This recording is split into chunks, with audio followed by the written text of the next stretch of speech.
से देश भर में क्या हालात हैं वो हम आपको बता रहे हैं। त्रिपुरा के अगरतला में डीएम एक्शन में दिखाई पड़े हैं। नाइट कर्फ्यू का उल्लंघन करने वालों की डीएम ने जमकर क्लास लगाई है। ये तस्वीरें आपके लिए देखना जरूरी है।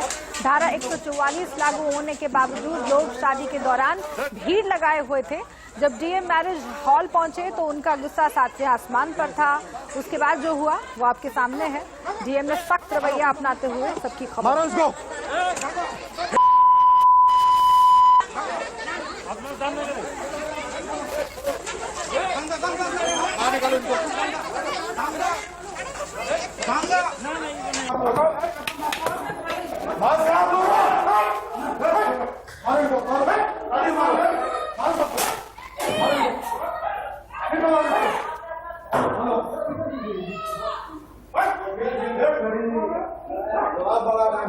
thousands of people here, yeah. No police in here.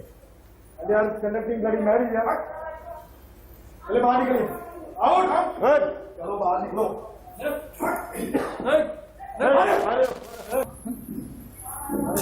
बाहर निकलिए. बाहर निकलिए. अब वो समझ नहीं आता है कानून नाम की कोई चीज है यहाँ पे. हाँ? बाहर निकलिए.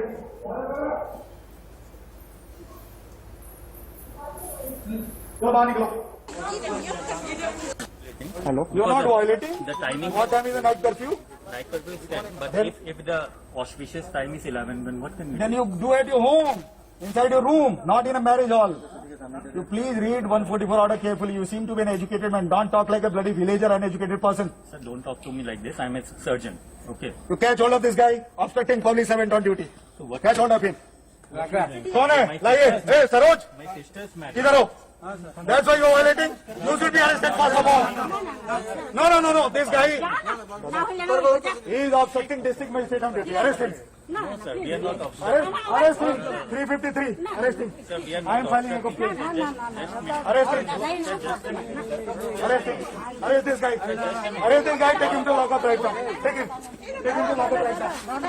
Take him to lockup right now. भैया प्लीज भैया भैया मत बोलिए, जाइए. माता जी आप होंगे, जाइए.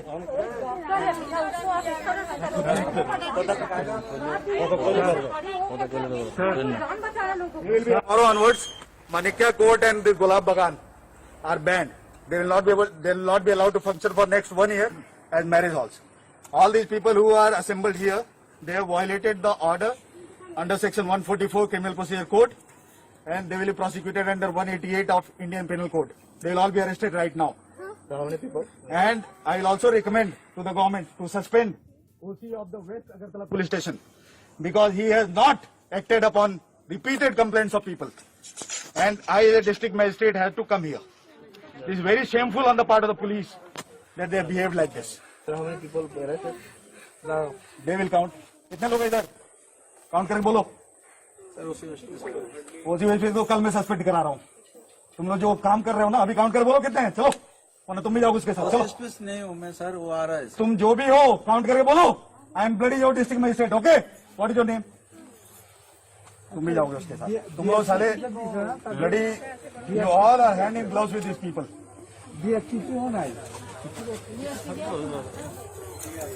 Count and tell me. This is my command as a district magistrate. Count.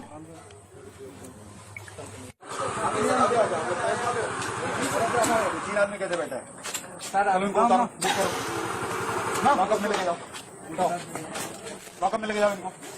चलो चलो उसको उतारो. तुम पास व्हीकल का पास है? हाँ, व्हीकल पास है. कहाँ है? पास नहीं है ना. इन सबकी चाबी निकालिए. इन सबकी चाबी निकालिए गाड़ियों की. सबकी चाबी निकालिए. चलिए सबका चाबी निकालिए. सबका निकालिए. अब हमको सिखा देते हैं पुलिस की ड्यूटी कैसे की जाती है. निकालिए चाबी. निकालिए चाबी. निकालिए. इनका भी निकालिए. चाबी निकालिए. इसका भी निकालिए. लाइए इधर लाइए. हाँ, सीज कर लीजिएगा इनको. ठीक है, सब लोग इसको 1 year under disaster management. 1 year each. Sir sir sir আপনি চলে যাচ্ছেন, যাওয়ার আগে মানে সাধারণ জনগণ তাদের জন্য কি বার্তা দেবেন? লাস্ট বার্তা কি দিতে চাইবেন এই ধরনের বিয়ের অনুষ্ঠানে যারা এরকম ভায়োলেন্স ক্রিয়েট করছে? Not violence, violation. লোক সবাই পড়ালেখা আছে এখানে, আপনারা দেখেন ডক্টর আছে, ইঞ্জিনিয়ার আছে, বড় বড় সেবা করছে. কিন্তু ওরা আইন মানতে চায় না। ওরা এরকম ব্যবহার করতে চায় যে আমরা কিছু করবো, আমরা কিছু হবে না। तो ये तस्वीर हमने आपको दिखाई। अब इसी पर चर्चा करते हैं। दो डॉक्टर्स हमारे साथ जुड़े हुए हैं, डॉक्टर अनिल बंसल हैं और डॉक्टर अजीत सक्सेना हमारे साथ जुड़े हुए हैं।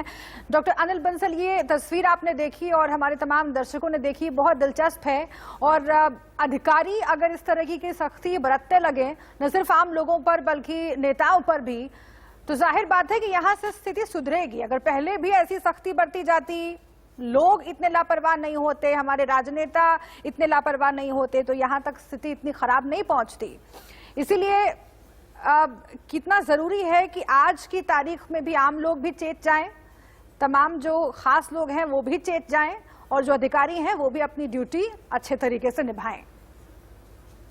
बिल्कुल ठीक आपने कहा है। ये एक अच्छी उदाहरण डिस्ट्रिक्ट मजिस्ट्रेट ने दिया है। लेकिन इसमें क्या है कि देखिए, हमारे जहाँ देश में 4 चीजें होते हैं जहाँ सोशल डिस्टेंसिंग का उल्लंघन होता है या पालन नहीं होता। एक तो है पॉलिटिकल रैलीज। पॉलिटिकल रैलीज में पॉलिटिशियंस हैं बड़े बड़े, और वो उनकी बड़ी अप्रोच होती है, तो पुलिस वाले या कोई भी अधिकारी उनके ऊपर एक्शन करने से डरता है, जिससे लोगों की हिम्मत बढ़ती है। अगर किसी को पकड़ा भी जाता है तो नाम के लिए पकड़ा जाता है, अगले दिन सुबह पहुंच जाते हैं और वो छूट जाता है। दूसरा है धार्मिक जो सम्मेलन होते हैं। अभी जैसे आपने दिखाया कि थोड़ी देर पहले मंदिर के अंदर सब लोग वहां पहुंचे हुए थे, वहां डिस्ट्रिक्ट में से नहीं पहुंचा क्योंकि उसको पता कि वहां प्रॉब्लम हो जाएगी। शादी में तो फिर भी लिमिटेड लोग थे, उसने पकड़ लिया। लेकिन उतनी बड़ी गैदरिंग के अंदर भी इनको एक्शन लेना चाहिए। उनके जो मेन पुजारी हैं या मेन धार्मिक नेता हैं, चाहे वो हिंदू हो, चाहे मुसलमान हो, चाहे सिख हो, चाहे ईसाई हो, सबको रोकना चाहिए और पकड़ना चाहिए। तीसरी चीज, जो माल्स बड़े बड़े होते हैं या मार्केटों में जो लोग मैचेस के अंदर जाते हैं, क्रिकेट मैच हो गए या कोई और गैदरिंग हो गई, उसके अंदर लोग जाते हैं, वहां इनको एक्शन लेना चाहिए, जिससे कि एक एग्जाम्पल बने। अभी हमारे यहाँ गलती क्या हुई थी कि जो पीछे इलेक्शन हुआ, उस इलेक्शन में सारे पॉलिटिकल नेता, चाहे वो प्रधानमंत्री हो, चाहे मुख्यमंत्री हो, चाहे होम मिनिस्टर हो, सबने खुलेआम इसकी धज्जियां उड़ाई, जिससे आम लोगों के दिमाग में आया कि हमारा भी कुछ नहीं होगा, ये कोरोना हमारा कुछ नहीं करेगा। ऐसा नहीं होना चाहिए। कानून सबके लिए होना चाहिए और जो भी वायलेट करे उसके खिलाफ कार्रवाई करें, जिससे लोग आगे से इसका पालन करेंगे। डॉक्टर सक्सेना, कितना खतरनाक हो सकता है ये जो भीड़ भाड़ इकट्ठा करना है? क्योंकि ये तस्वीरें हम मंदसौर की अपने टीवी स्क्रीन पर दिखा रहे हैं और यहाँ पर भी धार्मिक जमावड़े के नाम पर बहुत सारे लोग इकट्ठा हो गए, सोशल डिस्टेंसिंग का पालन नहीं हो रहा है, ये साफ तस्वीरों में दिख रहा है। मास्क नहीं पहने हुए लोग, ये भी दिख रहा है। जिस तरीके की सख्ती डीएम कर रहे थे, अभी हमने दिखाया अपने वीडियो में, क्या उस तरह की सख्ती इस तरह के आयोजनों पर भी करना बहुत जरूरी है? और कितना खतरनाक है ये? जरा जो पूरा प्रोसेस है, जो साइंटिफिक प्रोसेस है, उस लिहाज से भी हम समझना चाहते हैं कि अगर इस भीड़ में एक व्यक्ति को भी कोरोना है तो कितना खतरनाक हो सकता है, आगे किस तरीके से ये बीमारी और बढ़ सकती है। सबसे पहले तो मैं मेरे साथ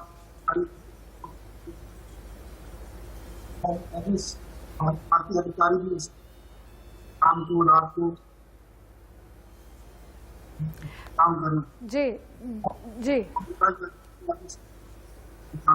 डॉक्टर सक्सेना, आपकी आवाज हम तक पहुंच नहीं रही है ठीक ढंग से। मैं वापस लौटती हूँ आपके पास, लेकिन डॉक्टर बंसल, मैं चाहती हूँ इसी सवाल का जवाब आप दें। कितना खतरनाक हो सकता है ये भीड़ इकट्ठा करना? देखिए, अब आपने देखा कि बम फूट चुका है ऑलरेडी। 3.5 लाख के करीब केसेस पर डे हमारे देश में आ रहे हैं। ये इसी का तो नतीजा है। अगर हम अभी भी नहीं जीतेंगे तो ये 3.5 या 5 लाख भी हो सकते हैं। और आने वाले टाइम में जैसे कहा जा रहा है कि मई के मिडल में एक बार और बड़ी तेजी से केसेस बढ़ेंगे, तो उसको कंट्रोल करना किसी भी सरकार के लिए मुश्किल हो जाएगा। आज लोगों में क्या है, एक पैनिक ही हो गया है कि अस्पताल में जाएंगे बेड नहीं मिलेगा, इसलिए अपनी अप्रोचेस लगा के बेड रिजर्व करना चाहते हैं। ऑक्सीजन सिलेंडर घर में रख रहे हैं क्योंकि शायद अगर इमरजेंसी पड़ी तो ऑक्सीजन नहीं मिलेगी। तो ये एक बहुत खतरनाक चीज हो सकती है, क्योंकि जो वायरस है नया जो म्यूटेट हो गया है, ये बहुत तेजी से फैल रहा है। और अगर एक व्यक्ति को कोरोना है तो फिर कॉन्टेक्ट में अगर 50, 60, 70, 80 लोग आते हैं, उन सबको कोरोना हो सकता है। और अब ये ड्रॉपलेट की बजाय एयरबोर्न कहा जा रहा है। एयरबोर्न के अंदर क्या होता है कि वो हवा के अंदर वायरस फैला हुआ है और जितने भी लोग आसपास में खड़े हुए हैं, अगर उन्होंने मास्क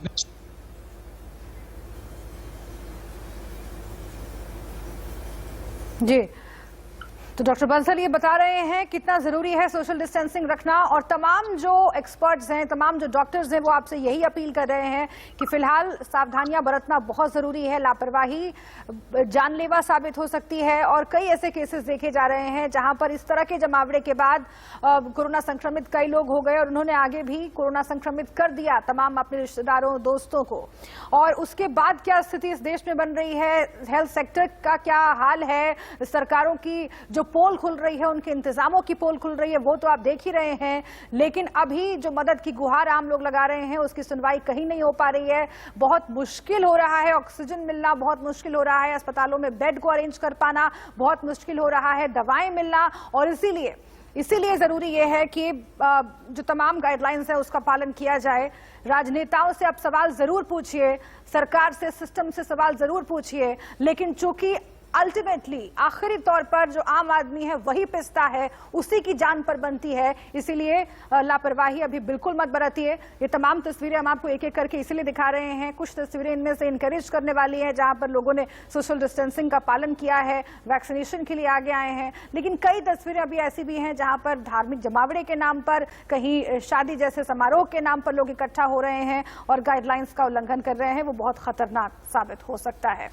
अनिल बंसल, डॉक्टर आपसे मैं जानना चाहती हूं यही सवाल कि फिलहाल इस तरह का जमावड़ा कितना खतरनाक हो सकता है, और अभी जिस तरीके के हालात अस्पतालों में हैं, जिस तरह की शॉर्टेज हर चीज की दिख रही है, लोगों का कितना जरूरी है समझ जाना, संभल जाना। लोगों को बहुत जरूरी समझना चाहिए। हमारे यहाँ वैसे भी कोरोना हो या ना हो, शादी एक ऐसा बड़ा प्रोग्राम हो चुका है इसमें हजारों लाखों लोग आते हैं और इतना अनाप शनाप कर चुका है। हमेशा सिंपल मैरिज होनी चाहिए, लोगों के अंदर हैबिट बन जानी चाहिए। किसी भी शादी के अंदर 20-50 से ज़्यादा लोग ना हो और घर के लोग ही जाएं। अगर ये कंपटीशन हो गया है, एक की शादी अच्छी हुई तो दूसरा उससे बड़ा करना चाहता है। अब ये कोरोना ने सिखा दिया है कि ऐसी चीज़ें आने वाले टाइम में नहीं चलेंगी, हमें सावधानियाँ बरतनी चाहिए। अब जो करंट पोजिशन है, हमारे देश में हालत बहुत ख़राब है। ऐसे में तो बिल्कुल जब तक इसके ऊपर कंट्रोल नहीं किया जाता तब तक इस तरह की तभी गैदरिंग के ऊपर गवर्नमेंट को बैन लगाना चाहिए, स्ट्रिक्टली बैन लगाना चाहिए, और जो भी इसका उल्लंघन करता है उसके ऊपर कार्रवाई करनी चाहिए, जिससे दूसरे लोग ऐसा ना करें। क्योंकि जब इस तरह के केस में हमारे देश की पॉपुलेशन 130 करोड़ है, अगर करोड़ों की तादाद में मरीज आएंगे तो सारा हेल्थ स्ट्रक्चर रह जाएगा, खराब हो जाएगा, और उसमें कोई किसी को नहीं मिल पाएंगी। आज भी आप देखें ऑक्सीजन नहीं, अस्पताल में बेड नहीं मिल रहे, दवाइयाँ नहीं मिल रही, और लोगों को बहुत प्रॉब्लम हो रही है। तो इससे बचने के लिए ये कानून का अच्छे ढंग से पालन करना चाहिए।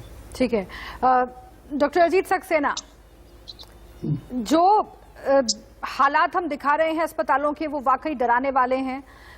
सरकारों ने कई इंतजाम किए हैं वैक्सीनेशन के लिए भी, और ऑक्सीजन प्लांट्स इंस्टॉल किए जा रहे हैं।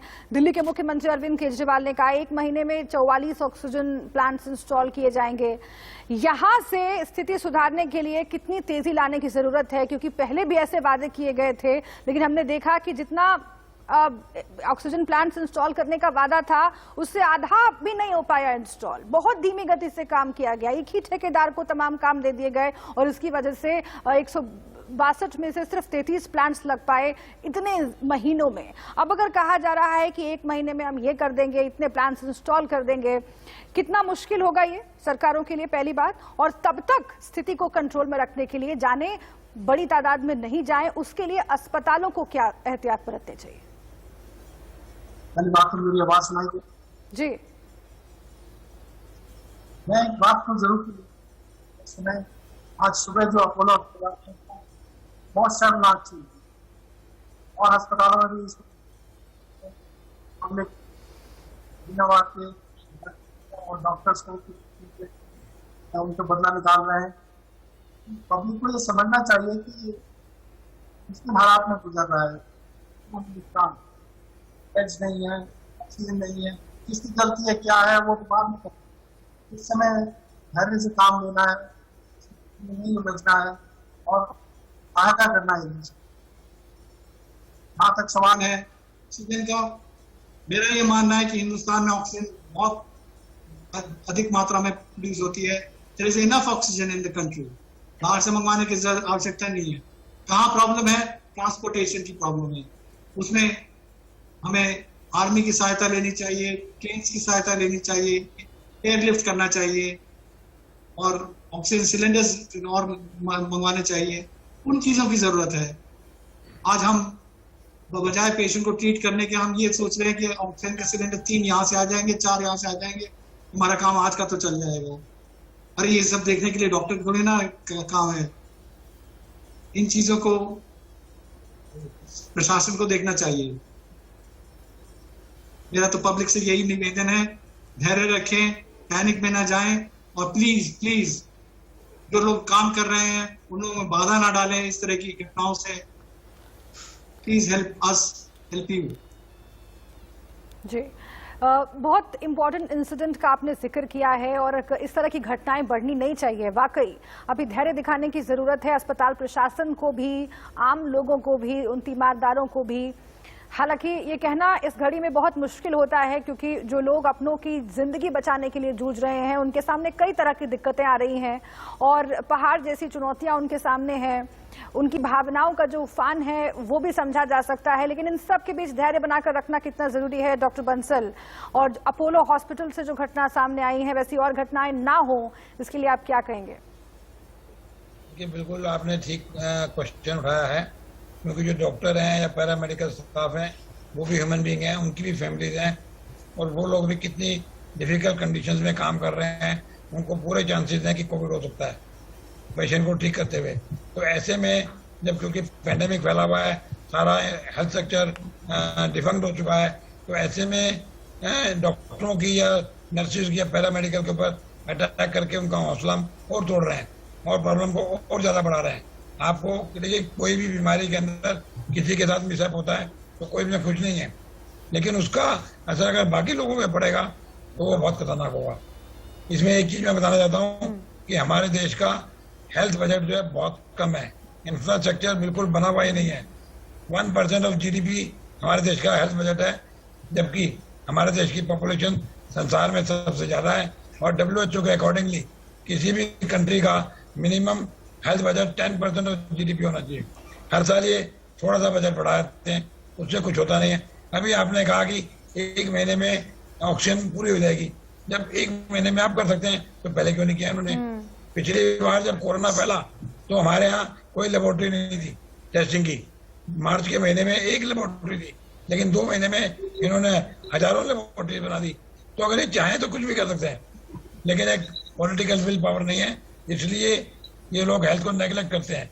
हेल्थ को अगर अच्छे ढंग से बजट बढ़ा के और चीज नहीं करेंगे तो देश की जनता को ऐसा लगातार कभी ना कभी भुगतना पड़ता है। डॉक्टर सक्सेना, आप भी यही मानते हैं कि लगातार जो नेग्लिजेंस रहा है हेल्थ सेक्टर को लेकर उसी का नतीजा है कि आज इस पैंडेमिक में हम जूझ रहे हैं और इतनी बुरी तरीके से जूझ रहे हैं कि पूरी दुनिया की निगाहें हम पर हैं, मदद के हाथ भी बढ़ रहे हैं, लेकिन साथ ही ये भी दिख रहा है कि हम इन चुनौतियों का सामना करने में अपने स्तर पर जो कर सकते थे वो नहीं कर पाए। बिल्कुल ठीक कहा, बिल्कुल ठीक कहा डॉक्टर बंसल ने, मैं बिल्कुल इसका सहमत करता हूँ। जी, अब कुछ ऐड करना चाहेंगे आप? जिस तरीके से ऑक्सीजन प्लांट्स बढ़ाए जाने की बात हो रही है, अस्पतालों के सामने कितनी बड़ी चुनौती है, क्योंकि कई दफा ये खबरें सामने आ जाती हैं कि वहां पर वार्निंग बेल बज गई और मरीज जो है वो टेंशन में आ गए, तीमारदार जो है वो उनमें अफरा तफरी मच गई। इस तरह की सिचुएशन ना आए उसके लिए कितनी तेजी काम में लाने की जरूरत है डॉक्टर सक्सेना? देखिए, इंडिया में इंडस्ट्रियल ऑक्सीजन बहुत ज्यादा मात्रा में प्रोड्यूस होती है। Industrial oxygen is more pure than medical oxygen. Medical oxygen 94% होती है, वो 99% होती है। तो इंडस्ट्रियल ऑक्सीजन को डाइवर्ट कर देना चाहिए। इस समय क्यों नहीं एक लॉ पास कर देते हैं? इस समय क्यों नहीं इतना स्टेप लेते हैं कि जितने इंडस्ट्रीज हैं वहां की ऑक्सीजन सप्लाई? नहीं, हालांकि ये फैसला किया गया है, सरकार की तरफ से ये फैसला किया गया है कि इंडस्ट्रियल ऑक्सीजन जो है उसको हॉस्पिटल्स की तरफ डाइवर्ट किया जाए और कोर्ट ने भी इस तरफ काफी सक्रियता दिखाई है, निर्देश काफी दिए गए हैं, लेकिन उसके बावजूद जो जरूरत है उसे पूरा नहीं किया जा पा रहा है क्योंकि डिमांड और सप्लाई में गैप बहुत ज्यादा है, और ये तब पूरा होता है जब ऑक्सीजन प्लांट सही टाइम पर लग जाते हैं। वो नहीं हो पाया, उसका नतीजा हम देख रहे हैं। अब सरकारें ये दावा कर रही हैं कि वो जल्द से जल्द इस स्थिति को सुधारने की कोशिश करेंगे, लेकिन इस बीच मरीज परेशान है, आम लोग परेशान हैं। बहुत शुक्रिया डॉक्टर बंसल आपका, डॉक्टर सक्सेना आपका इस बातचीत